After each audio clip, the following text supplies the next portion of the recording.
We have a philosophy, our Chief Talent Officer, Claudia Patton, likes to say you don't have a career that goes up a ladder at Edelman, you have a career that moves across a jungle gym. You have an opportunity to work on different things, to work in different places, to explore your interests and your passions. We are a globally matrixed organization, and it's very important to all of us that our employees know about career pathing. They understand they can move to be a GCRM ultimately, or they can learn about being a practice leader, or continue their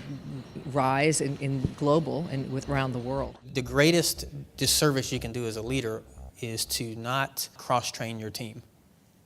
because people running global communications now have to have lived and worked and understand other parts of the world. I have about 45 people on my team, internally and externally,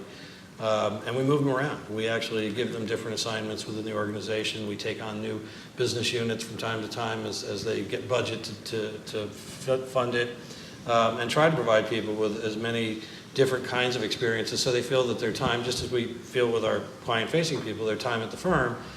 is well spent.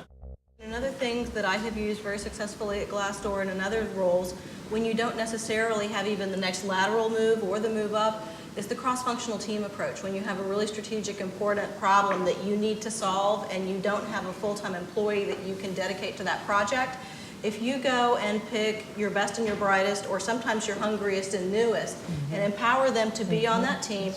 granted with the right leader, because you understand you maybe don't have the expertise sets you need on the team, I'm never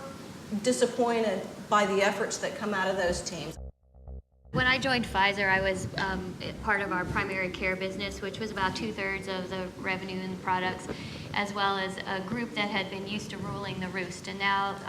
as our products were going off patent, we had to really change the mindset around this community of people to understanding they had a role in Pfizer that was still very important, but there were other areas that would have greater growth. Everyone had a destination for their career that they were hoping to get to, but sometimes they had to take a bridge rather than a ladder, and that bridge meant going sideways and and gaining those new experiences that I think you've talked about through cross-functional teams.